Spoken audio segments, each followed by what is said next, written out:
दोस्तों, भारतीय रुपए ने अब दुनिया भर में अपने रिकॉर्ड को तोड़ दिया है। जैसा कि आप सभी जानते हैं कि भारत का यूपीआई अब दुनिया भर में फेमस होता जा रहा है और यहां तक कि भारत का यूपीआई अब विदेशों में भी अपनी जगह बनाने लगा है, जिसके बाद भारतीय लोगों द्वारा विदेशों से भारत में रुपए भेजना काफी ज्यादा आसान हो गया है। लेकिन यूपीआई के बाद अब भारत की डिजिटल करेंसी भी धीरे धीरे अपनी जगह बनाने में लगी है और फेमस होती जा रही है, जिसके बाद सरकार ने भी डिजिटल करेंसी को अब कुछ देशों से बढ़ाकर और भी ज्यादा देशों तक फैलाने की प्लानिंग बनाई है। यूपीआई के समान डिजिटल करेंसी को भी पूरी दुनिया में फेमस किया जा सके। ऐसे में क्या है पूरी खबर और भारत आखिर ऐसा क्या करने जा रहा है, इन सब बातों के बारे में अब आपको थोड़ा डिटेल में इस वीडियो में बताते हैं, इसलिए वीडियो को अंत तक जरूर देखिएगा। दरअसल पिछले साल दिसंबर में भारतीय रिजर्व बैंक की तरफ से डिजिटल करेंसी की दो कैटेगरी को लॉन्च किया गया था, CDBCW और CDBCR। सरल भाषा में समझे तो होलसेल करेंसी और रिटेल करेंसी के रूप में दो तरह डिजिटल करेंसी को आरबीआई ने ऑनलाइन पेमेंट के लिए लॉन्च किया था। अपनी किसी सुविधा की पॉपुलैरिटी को देखते हुए आरबीआई ने इसे और आगे बढ़ाने के बारे में सोचा है। इसका फर्स्ट फेज 5 शहरों के 8 बैंकों तक सीमित रखा गया था, लेकिन कुछ ही महीनों के अंदर इसकी पॉपुलैरिटी इतनी ज्यादा बढ़ गई कि इसे अब 9 और शहरों के 5 बैंकों में लॉन्च किया जाने वाला है। जिन बैंकों में यह सुविधा आने वाले वक्त में उपलब्ध होगी उनका नाम है Punjab national bank, Canara bank, federal bank और इंडस बैंक।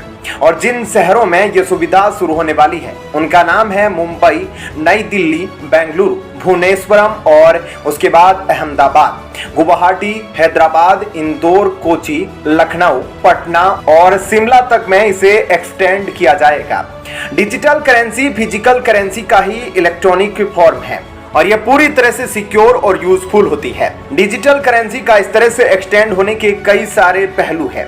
सबसे पहले तो यह हमारी डिजिटल इकोनॉमी को काफी ज्यादा मजबूत करेगी। दूसरा, आपको जेब में कैश लेकर चलने की बिल्कुल भी जरूरत नहीं होगी, यानी कि चोरी का खतरा भी कम हो जाएगा।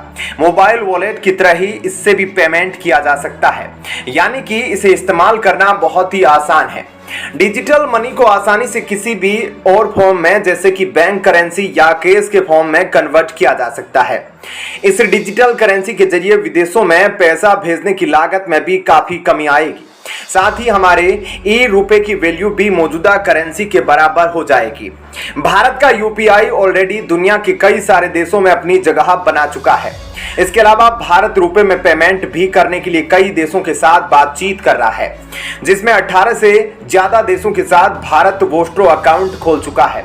तो वहीं अब डिजिटल करेंसी जिस तरह से पॉपुलर होती जा रही है, आने वाले समय में यूपीआई की तरह ही डिजिटल करेंसी भी काफी सारे देशों में इस्तेमाल की जाएगी। इस क्षेत्र में इस समय भारत का एक तरफा राज है, जो कि हर भारतीय के लिए काफी गर्व की बात है, क्योंकि पिछले कुछ सालों के अंदर ही भारत में यूपीआई को देश विदेश तक फैला दिया गया है। और अब डिजिटल करेंसी की बात की जाए तो यह भी जल्द ही न सिर्फ भारत बल्कि विदेशों में भी अपनी जगह बनाने वाली है। और भारत तो अब कई देशों के साथ रुपए में भी ट्रेड कर रहा है। दूसरी करेंसी खासकर डॉलर को भारत द्वारा काफी कम महत्व दिया जा रहा है और ऐसे में अब भारत के रुपए का डंका पूरी दुनिया में बजने वाला है, जो भारत और भारतीय लोगों के लिए काफी खुशी की बात है। इस खबर को सुनकर सभी भारतीय लोगों को गर्व होना चाहिए कि किस तरह से भारत सारे रिकॉर्ड तोड़कर आगे बढ़ता जा रहा है। तो दोस्तों, ऐसे में इस खबर के बारे में आपकी क्या राय है, हमें कमेंट करके जरूर बताएं।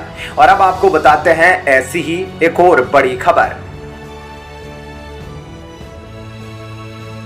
दोस्तों, वैसे तो भारत में काफी सारे बड़े इंडस्ट्रियलिस्ट हैं, लेकिन अब एक नाम जब आता है तो दोस्तों सभी लोगों को इन पर आशा रहती है। जी हाँ, हम बात कर रहे हैं रतन टाटा की, जिन्होंने रोजगार को प्रोवाइड किया ही है, साथ ही भारत देश में अब वे डिफेंस सेक्टर में भी घुस रहे हैं, जिससे भारत को और भी मजबूती मिलेगी।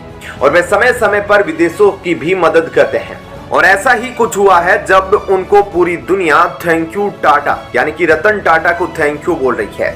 आखिर क्या कुछ मामला है, अब आपको डिटेल में बताते हैं। दोस्तों, स्क्रीन पर आप आर्टिकल देख सकते हैं और इसकी हेडलाइन से ही आप समझ जाएंगे कि इंडिया की टाटा ग्रुप कंपनी ने 1.58 बिलियन के लिथियम ऑयल सेल फैक्ट्री की डील गुजरात की गवर्नमेंट के साथ साइन की है।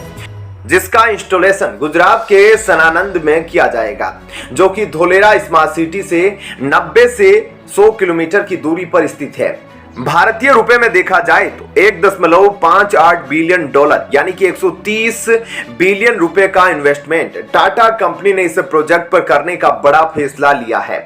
कहा जा रहा है कि भारत की आत्मनिर्भर अभियान का यह एक अहम हिस्सा है, जिसके जरिए भारत इलेक्ट्रॉनिक व्हीकल को खुद से बनाएगा और अपनी सप्लाई चेन को भी खड़ा करके फ्यूचर में इससे दोगुनी कमाई करेगा। लोकेशन की बात की जाए तो यह वही जगह है जहां पर कुछ वक्त पहले टाटा ने अपनी नैनो गाड़ी के प्रोडक्शन यूनिट को शुरू किया था, और इसी के साथ इसी बात का दावा किया जा रहा है कि 3 साल से भी कम वक्त में इस नए लिथियम ऑयल सेल बैटरीज के प्लांट को इंस्टॉल करके इससे प्रोडक्शन शुरू कर दिया जाएगा। इस लोकेशन को इंडस्ट्रियल हब भी कहा जाता है, क्योंकि इस जगह पर इंटरनेशनल लेवल पर काफी बड़ी बड़ी और सक्सेसफुल कंपनियों के मैन्युफैक्चरिंग प्लांट भी मौजूद है। आपकी जानकारी के लिए बता दें कि इस नए प्लांट की जो लोकेशन है उसे धोलेरा से खास तौर पर करीब रखा गया है। ऐसा इसलिए क्योंकि धोलेरा में जो पोस्ट है वहां से शिपमेंट काफी तेजी से हो पाएगा, और साथ ही साथ धोलेरा में आने वाले वक्त में एक एयर नेटवर्क क्रिएट होने वाला है, जिसके जरिए हवाई सेवा और समुद्र सेवा एक्सपोर्ट के लिए सुविधाजनक बनेगी। इन बातों को ध्यान में रखते हुए इस नए प्लांट का इंस्टॉलमेंट यहां पर किया गया है। इस प्लांट की मैन्युफैक्चरिंग कैपेसिटी 20 गीगावाट की होगी, जिससे उसके सेकेंड फेज की एक्सपेंशन के दौरान डबल कर दिया जाएगा, यानी कि 40 गीगावाट तक इसे एक्सपेंड किया जाएगा। इस कंपनी को गीगा फैक्ट्री भी कहा जा रहा है। यह टर्म टेस्ला के द्वारा निकाली गई थी जब उसने बहुत ही बड़े लेवल पर अपनी इलेक्ट्रिक व्हीकल की बैटरीज को बड़े लेवल पर प्रोड्यूस करना शुरू कर दिया था।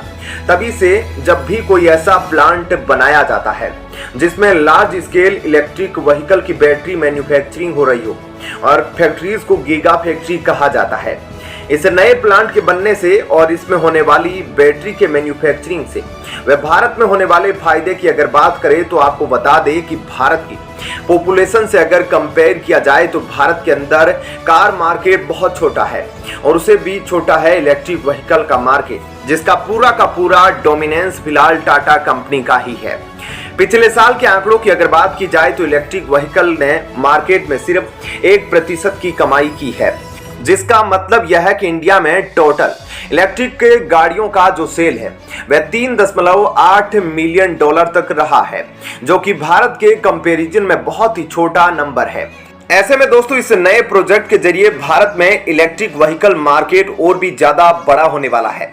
फिलहाल हमारे देश में एक और इलेक्ट्रिक व्हीकल बैटरी प्लांट मौजूद है। ऐसे में भारत की टाटा कंपनी लगातार भारत के आत्मनिर्भर अभियान को सक्षम बनाने में भारत सरकार का साथ दे रही है, और यह बैटरी प्लांट भारत के लिए एक तरह से गेम चेंजर साबित होने वाला है, जिसका सारा श्रेय भारत की टाटा कंपनी को जाता है। तो ऐसे में दोस्तों इस खबर के बारे में आपकी क्या राय है, हमें कमेंट करके जरूर बताएं।